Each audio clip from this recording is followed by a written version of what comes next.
6월 18일 럭키 부동산입니다. 지금 녹화가 세 번째인데요. 중간에 전화가 새로 했는데 또 두 번째 한 거는 소리가 하나도 안 들어갔네요. 가끔씩 소리가 안 들어가더라고요.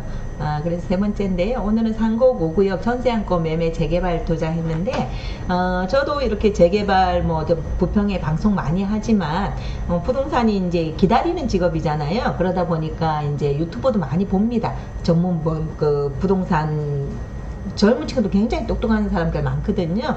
그래서 요새 이제 재개발 투자해서 검색하면 무조건 서울 재개발 빌라라도 사놔라. 항상 이거거든요. 집값은 오른다. 그리고 아파트는 너무 많이 갔다. 그렇게 하시더라고요. 그래서 이제 저도 그런 공부도 해서 이렇게 이제 좀 비교도 하고 하는데, 부동산은 아는데 해야 되잖아요. 그래서 부평 사시는 분들이 서울에 가기는 쉽지는 않아요. 그래서 이제 그러면 우리가 부평구에서는 어디가 나을까? 그래서 이제 부평구에서 42곳, 된 데도 있고 안 된 데도 있고 하는데, 결론적으로 이제 똘똘한 한 채 하면 부평구에 이제 여기 보시면은, 여기가 이제 상공역이고 여기가 백운역이거든요. 요 라인으로 새 아파트가 쭉 이렇게 형성이 될 것 같아요. 이미 여기 이제 지금 해링턴 스퀘어 하고 있고요. 6구역 하고 있고, 여기 위로는 롯데하고 그라뉴스 있잖아요. 그렇게 있고, 여기 한양 아파트도 이제 재건축 할 거거든요. 그리고 여기 신일 해피트리 더 루츠도 새 거고, 그 옆에 보면 쌍용도 새 거고, 그 안에 들어가면 무슨 예설의 아파트인가 있어요. 거기도 새 거고 해서 요렇게. 그래서 요 라인이 쭉 좋아질 거거든요. 그리고 여기 재현 아파트도 하고, 여기가 이제 또 상곡 3구역 두산 아파트도 들어오거든요. 그리고 그 시기에 맞춰서 이제 입주 하면 한 7년 정도 입주되면은 여기가 공원이 되겠죠. 지금 여기 보급단 아파트 있고, 이 하얀 부분이 부대 부지거든요. 보급단 부지. 여기가 이제 공원이고, 요 중간에 이렇게 해서 가자동으로 외곽도로를 쭉 나갈 거고 해서 여기가 부평 중심지가 될 겁니다. 그래서 서울만 똘똘한 하체가 있는 게 아니라 부평에서는 이렇게 해서 이제 새로운 아파트 새거 단지로 이렇게 거듭날 거니까 조금 거리가 있다 그러시는데, 여기 큰 길이기 때문에 여기가 6차선인가요? 8차선인가요? 저희 이제 이렇게 올라오면 저희 사무실로 해서 이렇게 효성동까지 가는 길이잖아요. 그래서 여기서는 이제 백운역까지는 한 세정거장 마을버스, 여기서는 제가 타보니까 10분 정도 걸리더라고요. 그래서 이렇게 이제 버스 타서 이동하실 수 있고, 이제 부부가 맞벌이 하다 보면 7호선 타야 되고 1호선 타야 되고 또 주변에 다니고 그런 분들이 많이 있잖아요. 그래서 중간 지점도 괜찮다. 그리고 이제 학교도 여기서 이제 여기가 상공여중이 여기 안에 들어가면 있거든요. 그래서 5차 앞에 상공남중이 있고, 여기 서여중이랑 저기 남중하고 여기 부평이 이제 학교가 오래되다 보니까 여중 남중 따로 있거든요. 여기 있고 부강고등학교도 여기 있고요. 해서 전철 타고 서울까지 갈 수 있고, 그리고 부평역에서 또 버스 타고 지방 가는 대학교도 많이 있습니다. 그렇게 해서 이제 맞추시면 되고요. 이제 5단지는 이제 상곡 5구역 이제 조합이랑 건설사도 이제 연구를 했을 거 아니에요. 우리가 여기 역세권하고 좀 떨어지니까 약간 차별화를 해야 되지 않을까 해서 고급지게 테라하우스라고 해가지고, 땅이 이렇게 생기다 보니까 이쪽에 앞쪽으로 해서 남동향으로 쫙 34평, 39평 아파트 쫙 올리고요. 요 부분에 테라하우스를 이렇게 들어갈 겁니다. 1층엔 히트닉스 들어가고요. 그래서 고급지게 이렇게 질 겁니다. 그리고 이제 수익성을 보시면 상곡 5구역, 상곡 7구역이 여기 조합원 수가 600명이고 1200세대가 늘어나는 일반 분양수거든요. 돈이 많이 남는다고 생각하시면 돼요. 그래서 일반 분양가가 훅 내려갈 수가 있다는 거. 그리고 600명이고 신촌도 마찬가지고, 이게 1400명인데 오래되다 보면 조합원 수가 자꾸 줍니다. 왜 그러냐면 청산을 자꾸 청산금, 나는 새 집도 싫고 그냥 돈으로 달라, 그렇게 해가지고 돈을 받아가시는 분들이 있기 때문에 이게 500대로 내려올 수도 있으니까. 그래서 이제 요거는 저희가 예상한 거고요. 서울의 전문가가 와도 100%는 맞추지 못하는데 70%에서 80%는 맞습니다. 저는 요번에 국회 장관들 이렇게 추천받는다 그랬잖아요. 저 같은 부동산 업자들 한 5명만 가면은 부동산 문제 해결되거든요. 저희는 공급, 수요, 세제는 뭘 막을 줄 다 알거든요. 왜 그걸 안 하는지 모르겠어요. 맨날 제 책상에서 주먹국으로 뭐 투 플러스 뭐 갱신권, 10년 갱신권 이런 거나 하고 있으니까 나라가 안 돌아가죠. 그냥 시장은 시장에 맡겨야 돼요. 그래서 저는 개인적으로 재개발 사업이 나쁘다고 생각하지 않아요. 왜 그러냐면요. 원주민들은 빌라가 안 팔리던 1억짜리 빌라가 피가 1억 붙으면 2억이 되는 거잖아요. 그럼 1억을 버는 거예요. 원주민들도. 뭐 원주민들 다 쫓아낸다 그러는데 그냥 쫓아내지 않습니다. 그래서 1억 정도 버는 거고, 그럼 그 2억 원이나 3억 원의 여력이 있는 사람은 새 아파트 가는 거고, 원주민은 그 1억에서 1억 생겼잖아요. 그럼 2억짜리에 맞는 뭐 오피스텔이나 주거용 오피스텔이나 깨끗한 빌라를 옮길 수가 있잖아요. 시장에 놔두고 재개발은 하면 되는 거거든요. 그런데 그냥 어떻게 되는지 뭐 무조건 원주민 쫓아낸다 그거는 원리가 맞는 게 아니고요. 그냥 다 그 1억짜리 집에 사는 사람이 있고 2억짜리 에 사는 사람 있고 3억짜리 사는 사람 있고, 뭐 강남에 뭐 50억 60억 자기네가 사겠다는데 그냥 놔두면 되는 거거든요. 대신에 보유세는 좀 높이면 좋을 것 같아요. 보유세 너가 갖고 있으니까 50억 60억 있는 사람들한테 돈 좀 많이 내도 되잖아요. 그래서 보유세는 좀 올리면 되는데, 이렇게 그냥 뭐 양도세 중과해서 이렇게 유통하는데 그런 거는 조금 내렸으면 좋겠어요, 개인적으로. 그래서 그냥 너무 멀리 가지 말고요. 그냥 저희는 그냥 1억 투자해서 2년 안에 1억만 벌면 되잖아요. 간단하게 하시고요. 돈 버는 거 쉽습니다. 돈 버는 사람 따라하면 됩니다. 부동산으로 돈 버는 사람은 부동산이거든요. 저희가 뭐 수수료로 뭐 돈을 벌겠어요? 수수료로 애들 집 사주겠어요? 다 요런 거 잘 이용해서 세금 피해 가면서 그렇게 하면서 애들 집 해주고, 보통은 이제 가정주부들이 이제 저희들이 제가 2005년도 자격증인데 그러죠. 할 때는 저도 그랬어요. 그때 제가 35세 땄으니까 우리 집 하나 한번 잘 사보려고, 우리 집 계약서에서 이렇게 잘 도장 찍으려고 했거든요. 그런데 이제 학원 동기가 왜 그렇게 어렵게 공부해서 집에서 노냐, 그래서 이제 실장으로 하면서 저는 뭐 부동산 실장만 하고 뭐 사장은 그렇게 오래 안 했어요. 그냥 하고 싶으면 하고 말고 싶으면 말고 했는데 그냥 투자로 이렇게 해서 됐는데, 지금 투자는 제일 지금 적극적으로 하고 있어요. 적극적으로 가능한 게 애들이 30세 이상 성인이 됐고요. 돈도 이제 조금 여유가 생겼고요. 실장 때는 뭐 이것저것 사고 싶어도 돈이 없죠. 뭐 10년 모으니까 1억 모이는데 돈이 있나요? 그걸 1억 모은 걸로 전세거리 해가지고 제가 2005년도에 인천에 왔는데, 그러니까 그렇게 해가지고 이제 집도 늘리고 이렇게 했는데, 투자는 좀 가감해야 되는 것 같아요.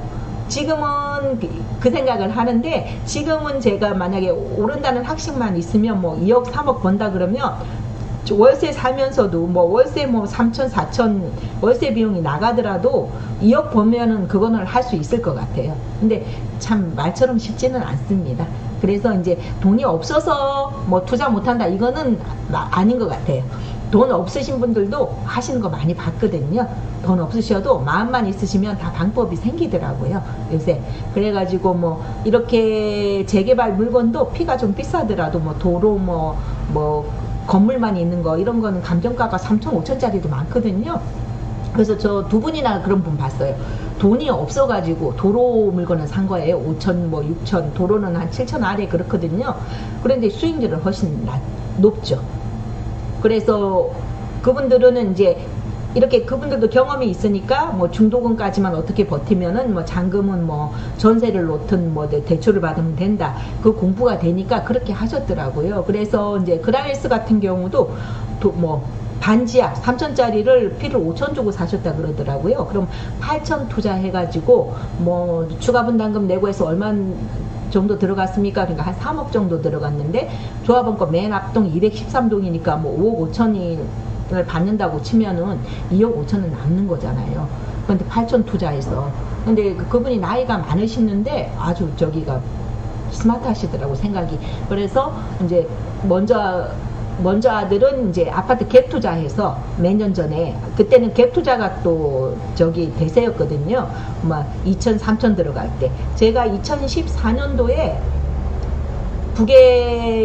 북해주공단지에서 아파트 저거를 했는데, 전세가 저기 1억 8천인데 매매가 1억 9천이었어요. 그런데도 집을 안 사더라고요. 2014년도 제가 정확히 기억하거든요. 그래서 2014년도에 그래서 제가 부산 분들 어떻게 집을 갭 투자해줬냐면은 그때도 동영상 찍었거든요. 200만 원만 주십시오. 싱크대 도배장판 해서 전세 놔드리겠습니다. 1000만 원 갖고 오십시오. 1000만 원하고 세금하고 2천만 원 안 들었어요. 그래갖고 저기 전세 끼고 갭도 많이 했거든요. 그러고 나서는 3억까지 찍었거든요. 근데 저는 3억까지 안 갑니다. 그냥 2억 5천이나 2억 4천에 거짓 나와요. 저는 투자하면은 2번 들어가서 한 6번, 8번에 나오면 되거든요. 근데 저는 간이 작아서 보통 이제 투자를 1번에서 10번으로 보면 2번에 들어가서 6번에 나옵니다. 그래서 그 아파트 투자도 했거든요. 그래서 저 그 신명보람 아파트를 전세가 3억 1천인데 매매가 3억 3천이었어요. 그 2천 가지고 사는 거예요. 근데 그때 신명보람은 그때는 갭투만 해도 소형을 한다고 생각했지 막 취등록세가 무서워서 그걸 못 하시는 거예요. 근데 저기 신명보람이 이제 큰 평수가 대형은 거의 따블이 뛰었죠. 그리고 그것도 유지하고 있고요. 그때. 그래서 이제 그때는 아파트 갭 투자가 유행을 했고 근데 지금은 하시면 안 돼요. 왜? 그 헌아파트들이 수요가 없어요. 그렇기 때문에 안 올라요. 이미 거기는 저기 많이 올랐고요. 그리고 요새 착각하시는 게 이재명 되고 저기 진보 정권 되면 집값 오른다 요즘 노무현이도 오르고 문재인이도 오르고 지금 여기 이재명이도 오를 것이다. 아닙니다. 지금 용산하고 서울에서 그칠 확률이 많아요. 그때는 집이 많이 없었고요. 그냥 아파트면 들어가던 시기예요. 10년 전만 해도. 2014년이니까 그냥 아파트면 됐어요. 근데 지금은 25년이니까 10년 후니까 아파트도 많이 낡았고요. 지금 사는 저희 자녀들만 해도 집으로 취급을 안 하더라고요. 헌거는. 그래서 수요와 공급이잖아요. 그렇기 때문에 집이 남아돕니다. 앞으로. 그래서 똘똘한 한 채 가야 되는 게 맞고요. 똘똘한 한 채 사는데 일반 분양밖에 너무 비싸다였잖아요. 지금 상곡구역이 거의 옵션하고 하면 9억 정도 되거든요. 그러니까 미리 들어가는 거예요. 재개발 기다리더라도 7년 정도 5년 기다리더라도 미리 들어가면 그 갭을 한 4억 정도를 먹을 수 있으니까 들어가는 거거든요. 그렇게 보시면 되는 거고요. 부동산 오면 다 해드립니다. 정말 다 해드리고요. 제가 그랬잖아요. 저기 막 책상에서 떠드는 사람보다 부동산이 훨씬 똑똑합니다. 오면은. 그리고 이 구역에서 잘 알고 재개발 해본 사람들. 왜? 부동산 제가 말씀드렸잖아요. 저희 같은 사람이 수수료로 돈 벌겠습니까? 투자해서 돈 버는 거지. 그라미스, 롯데 집 다 해줬습니다. 애들. 미리미리 들어가서. 그리고 금호아파트에 사시는 분들도 여기 롯데랑 그라미스 해주신 분들 많아요. 그럼 옆에서 돈을 벌면 가만히 보고 있다 그대로 하면 되거든요. 아까 8천만 원 그분도 농담으로 그러더라고. 어려서 막 카드론까지 다 해서 밀어가지고 확신이 있으니까 그렇게 8천을 넣으신 거예요. 이게 어떻게 된 거예요, 결론적으로는. 그렇게 됐고, 배군역에 보면은 현대 힐스테이트, 그것도 뭔가 안 된다고 했대. 18년도가 19년도에 이렇게 조합의 재개발이 오래 가다 보니까 막 된다 그랬다 안 된다 그랬다. 그때 그 금매 잡으신 분 제가 2분 알거든요. 그래서 84 받으신 분은 거의 4억 정도 남았고 그 도로 거기도 사신 분들은 거기도 어렵게 샀는데 지금 전세로 다 해소했고 투자금은 그러니까 한 3억 정도는. 근데 그분도 이제 퇴직하신 분인데 퇴직하신 분들이 이제 어머니들이 와서 이제 부동산 거래를 하신 거죠. 신랑 몰래. 저도 하나 살려고 그러면 신랑 비용 엄청 맞춥니다. 돈이 이제 신랑한테 나오니까. 그리고 이제 저희 같은 경우는 개인 사업자니까 세금이 많이 나오니까 제 명의로 잘 안 하거든요. 신랑이 이제 월급쟁이니까 대출도 잘 나오고 하다 보니까 근데 안 되겠더라고. 이제 제 이름으로 사야지 안 되겠더라고요.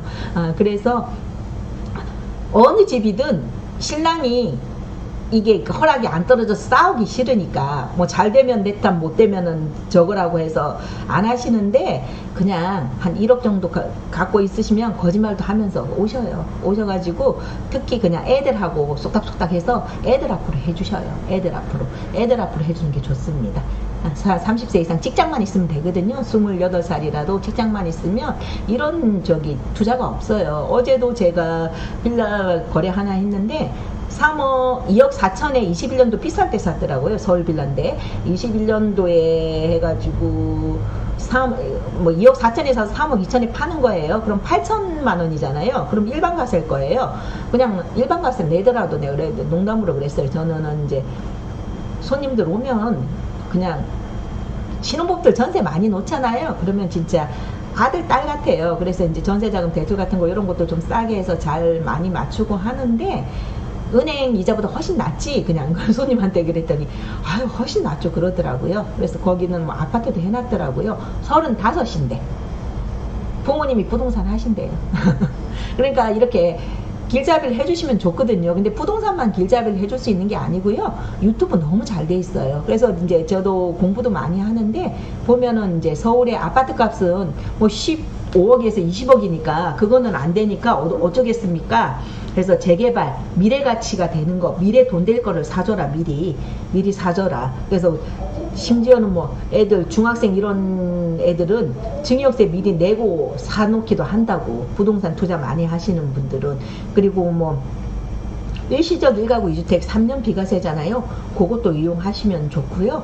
그래서 돈 버는 방법은 여러 가지가 있으니까 오셔가지고 돈 벌어야죠. 그리고 돈이 많이 안 들어가니까 1억 정도 만드셔가지고 오시면은 특히 자녀분들 해서 한 1억 정도 만들어 오시면 2년 뒤에는 1억은 충분히 벌 수 있는 물건 지금도 많이 있으니까 오시면 됩니다. 그리고 이제 내가 이제 솔직히 60세 이때는 뭐 재테크 뭐 이 나이에 뭐 해 하고 그리고 솔직히 저희도 살아봤지만 50세나 60세 엎어지면은 힘들어요 이게 하기가. 그리고 살림이라는 게 저희도 살림을 살아봤지만 1억 2억 이렇게 늘어나는 게 쉽지는 않아요. 그냥 뭐 202호 사는 거나 302호 사는 거나 다 똑같거든요. 그래서 이제 1가구 있으면 뭐 어설피 하셔갖고 아우 양도세 어떡하냐고 오르면 뭐 50% 60% 내냐 그러는데 입주권으로 되면 일반 가세로 가거든요. 그러면은 뭐 요거 사가지고 간천하면 입주권이라고 부르는데 1억 오르면 15% 내면 됩니다. 1억 오르면 1,500만 원 나라도 어려운데 내면 되죠 그냥. 양도세는 좋은 거예요. 올랐으니까 내는 거잖아요. 근데 60% 70%는 내라 그러니까 짜증이 나는 거지. 15% 정도면 충분히 낼 수 있는 가격이니까 이렇게 해야지. 1억 통장에 그대로 모셔두면은 뭐 4% 나온다 그래도 400 나오잖아요. 그러면 이자 소득세 못 떼고 하면 200 얼마 나올 거예요. 1억 넣어놓으면 1억 넣어놓고 1억 번다는데 왜 안 오시는지 모르겠어요. 그냥 그것도 뭐 저기가 맞아야 되는데 부동산하고 맞아야 되는데 과감히 하셔도 되고요. 솔직히 60세 퇴직을 해서 90까지 30년 더 살아야 되잖아요. 그래서 이사도 하시는 거고 투자도 한 번 더 하셔야 돼요. 60대 한 번 하셔가지고 저는 그냥 한 5년 10년 보고 저 퇴직금으로 해서 하나 그냥 묵혀두려 그러거든요. 그래서 저하고 같은 생각 하시고 그냥 그라밀스 하신 분들이 지금 일반 분양 받으신 분들 있잖아요. 한 4억에 받았거든요. 롯데랑. 근데 분양가가 확 올랐잖아요. 그리고 분양가하고 건축비하고 인건비는 오르면 내리진 않을 거예요. 그러니까 여기 내가 만약에 그라밀스에 4억에 받은 사람이라고 제가 바꿔서 생각을 할게요. 그러면은 5억 5천 한 5억 8천 하겠지? 그러면 저기가 6억 2천이야. 저 해링턴 스퀘어가 초역세권이고 어쨌든 5년 새 집이야. 저 같으면 갈 것 같아. 조금 보태가지고. 여기서 벌었으니까. 그래서 그라밀스 하신 분들이 일반 분양을 많이 넣었다는 얘기를 제가 들었거든요. 그래서 이제 그라밀스 롯데에 계신 분들도 요거 한번 갈아타는 거 좋아요. 한번 6구역으로 갈아타시는 거 저는 권해요. 6구역에 오버타임 많이 나올 거거든요. 6구역 무조건 청약하시고요. 지금도 6구역도 재개발 투자하시면은 일반 분양보다 훨씬 싸거든요. 1억에서 1억 5천 정도. 그래서 돈 있으신 분들은 입주권 사시는 게 맞고요. 돈이 없으신 분들은 분양권 하시는 게 맞고요. 해링턴 스퀘어가 저기 그 5% 했잖아요. 저 계약금을 5% 놓고 1년 뒤 전매하실 생각하고 들어가신 분들 많거든요. 그러니까 다 그 건설사 전략이니까 그런 것도 다 맞춰서 하시면 되고요. 입주권 이제 세율 계산한 건데 그냥 제가 쉽게 설명드리면 1억에 그냥 1억 벌면 1,500 낸다 그렇게 하시고요. 5구역, 7구역은 거의 비슷하게 갑니다. 그리고 7구역은 지금 감정평가 지금 들어갔거든요. 사업 시행인가 나가지고. 그래가지고 가격은 비슷하게 가고요. 7구역 말고도 굉장히 싼 거 많아요. 21년도 꼭 내릴 만큼 내려서 완전 바닥이거든요.